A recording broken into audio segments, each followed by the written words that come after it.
more.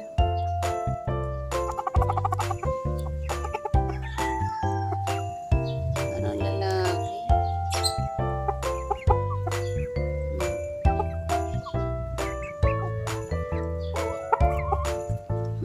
Parang lalaki si Tisay. Meron siyang ano eh, hindi corona yung ano niya eh. Chiki, tingnan mo, may corona yan. Mana sa nanay niya. Ito si Prince. Tingnan ko si Tisay, lalaki.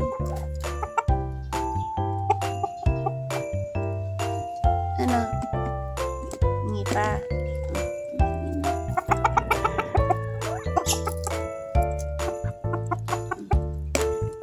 Meron doon sa loob ng ano nyo, ayaw nyo. May feeds kayo doon.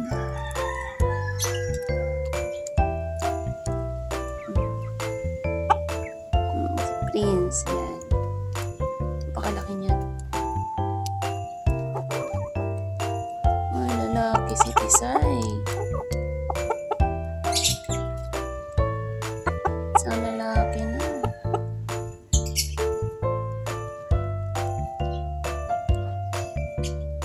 No more, Prince. No more.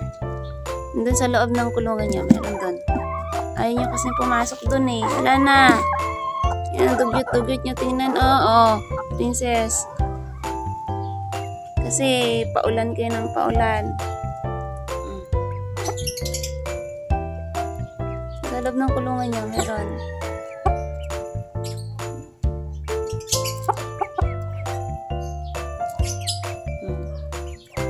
Si Tisay. Hindi na siya si Tisay. Si Tisoy na siya. Kasi ano na siyang taliktik sa ano. Malaki nga. Princess, ba't may naaway yung si Chiki? Nang-aaway si Princess, oh. Naaway niya yung mga anak niya. Tingnan mo si Prince, ang ganda ng bulayo. Ganun daw yun. Every time na nangingitlog yung chicken, nawawala yung ganda ng balahibo niya. Kasi napupunta sa egg. Siguro ganun din yun sa nanay na. Kaya nga, di ba, parang nawawalan ng, ano ba nawawalan sa nanay pag maraming anak? Calcium? Hindi ko sure kung ano. Basta ito yun na, ano ko sa isang seminar, the longer na parang, napanood ko na naman sa YouTube, the longer na parang nangingitlog yung layer, yan, nawawala yung ganda ng balahibo niya. Ito namang paglalaki naman tayo yung rooster, yan. Maganda talaga yung balahibo nila kasi yun yung pang-akit nila sa mga layers. No? Enough na. Yan dito ang ulan. Araw-araw halos ang ulan. Dumi-dumi na ni Princess. Tataka ako kasi may corona naman si Tisay. Pero meron din siyang ano.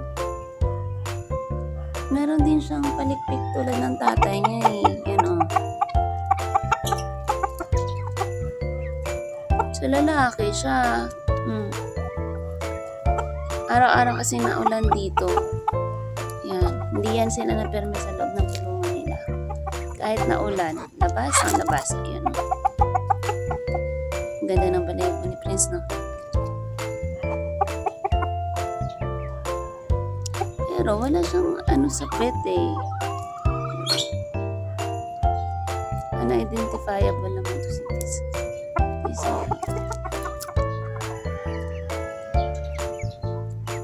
Lagi na ulan dito. Basa yung lupa. Basa din sila, oh. Diba? Prince? Prince. Prince. Pogi yan ni Prince. Oh, pogi. Oh, manunuka yan. Hindi kayo. Hindi. So. Pasok. Pasok doon. Pasok doon.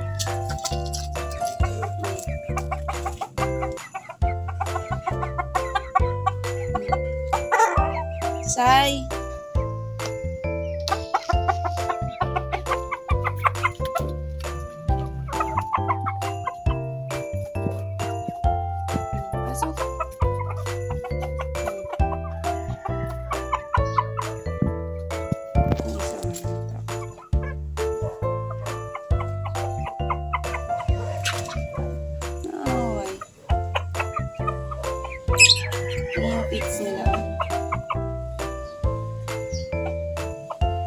Nakakatawa kasi apat na sila. See?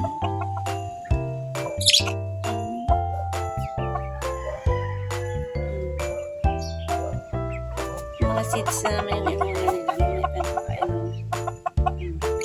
seeds nila. Wala kasi akong malaking feeder. So, I'm planning na bumili din ng malaking feeder.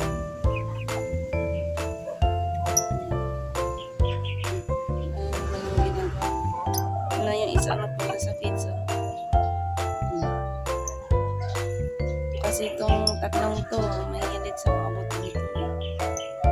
Hindi pinansin yung feeds. Mamaya pa yan.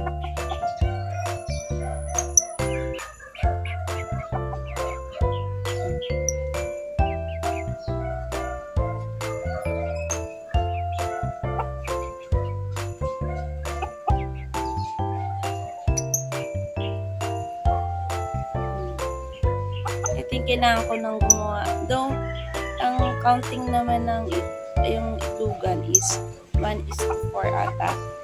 Tingin ko kailangan kong gumawa ng isa pa. Bumili ng isa pa kasi nag-lay kasi siya. Naglilimlim kasi sila eh. So, baka pag magsabay, yung isa ko gusto na naglimlim, yung isa nangingitlog lang. Laki na nila, nakakatawa sila. Ang tataba. Sabi nga ni kapitbahay, yung may-ari ng dalawang pinagbigay. Sabi niya, ang tataba, ang lalaki ng mga chickens mo. Ang tuwa din siya. Lagi niya sinisilip dito. Siya mismo masaya din na ganyan.